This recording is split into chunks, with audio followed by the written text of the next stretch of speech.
What's up, junkies? Welcome to this week's upload, and today I got a package in the mail and it came a day early. This literally never happens to me, but in here we have the final pieces to our puzzle for the 240, and then after that we should be ready to go drifting again. Gonna open the package really quick. You slut.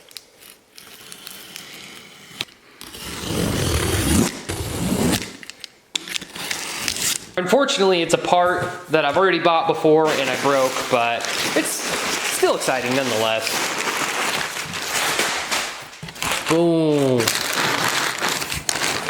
Voodoo, baby. This is actually an upgrade from the suspension arms I had on there already. I actually don't remember what kind I had. I think they were just ISR or something like that, formerly known as ISIS, but yeah, we know what happened to that name. They had to change it real quick.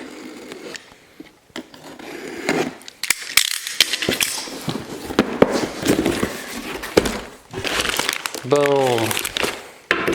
Look at that. Isn't it beautiful?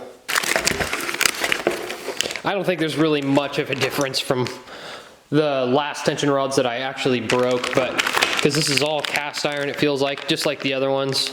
But I do, however, like the hardware better because those stupid Allen head keys drive me nuts, and all the new parts, it seems, that I order come with those Allen bolts. And just for me, personally, I strip the shit out of those every time, just about.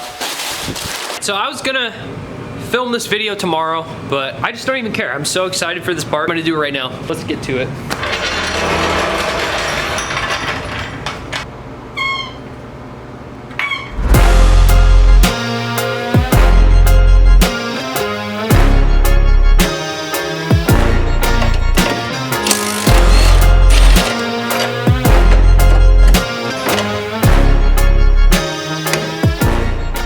So here's a side-by-side comparison of what the old one looks like and what the new one. I actually think this might have been Voodoo arms. I'm not sure. It doesn't have a label on them.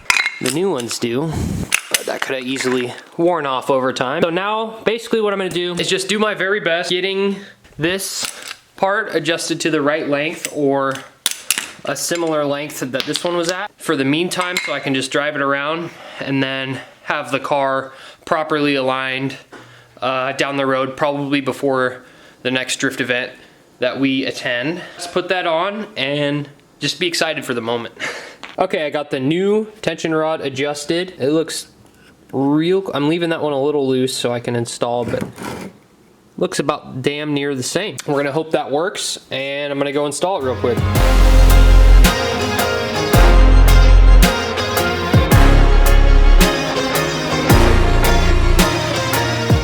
And real quick here, guys, I just wanted to point out the fact that this pointing straight up and down on that ball joint in there, it's not exactly called a ball joint, like a Heimlich or something, but anywho, you want it to be sticking straight up and down. I just wanted to point that out there for anyone who hasn't installed something like this before, that's a very important step you don't want to miss.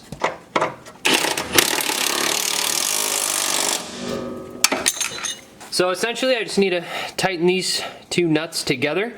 I wanted to keep them loose while I did this, so that way if this joint, this John here wasn't centered like I was just showing you guys, I would have some ability to move it back and forth. But since it's worked out perfectly fine so far, I'm gonna just go ahead and tighten that up and we should be done with this install. Yeah, I got the tension rod snugged up in there and it looks like we should be ready for a test drive. As soon as I get this wheel back on, I'll torque down both the driver and passenger side because I only zapped them on with that, and I gotta remember that so I don't just drive off and have my wheel fall off like an idiot.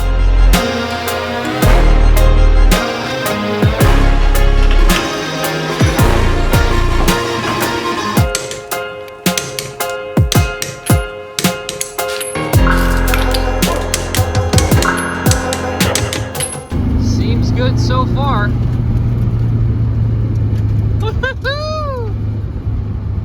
It sounds like I need to bend that dust shield over there because it probably got a little bent up when I was messing with it.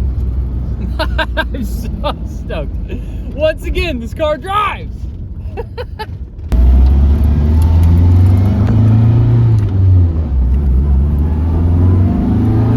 We just got back from the test drive. Everything went spectacular. I'm very excited. Quick, easy install. It drives pretty dang good. So I'm gonna take that as a win and count my blessings at this point.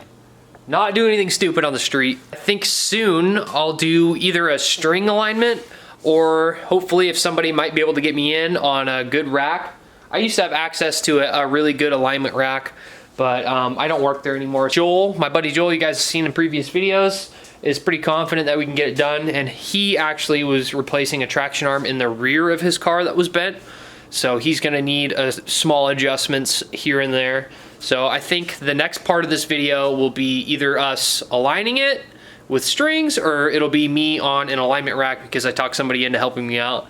But we'll see. So I appreciate y'all for tuning in. I'm super stoked. I'm just gonna leave the car. I'm not gonna go drive it. I'm just gonna leave it here so it can't break. We'll be ready for a drift event shortly. I know last time I saw you guys, I said I would be recording Joel and I or somebody else and I doing an alignment, but Joel and I are gonna just do that next weekend. So that might be featured in the next video. Maybe, maybe not, who knows? Well, I just been excited about the car running and driving again. Fooling around and doing things. Like I actually cleaned the inside of the car. Imagine that. It actually looks pretty decent in there, minus the steel wool on the front there because I steel wooled all the windows inside and out, applied Rain-X and did all that. And I've never done that, so I actually have clear windows. You know, it's sunny out, it's a nice day. I give her a nice wash real quick and bring you guys along.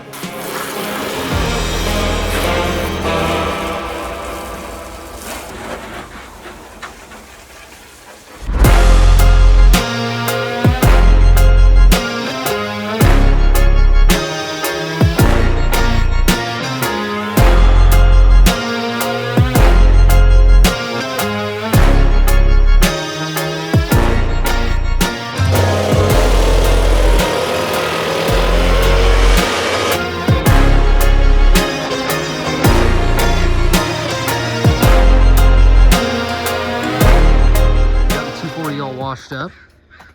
It actually cleans up real nicely. It surprises me every time. I think that's about it for today's video. Thank you guys for joining. And as always, guys, don't forget to like, comment, sub. Really helps the channel out and reaches more people, new audience. So thank you guys for joining, and we'll see you in the next one.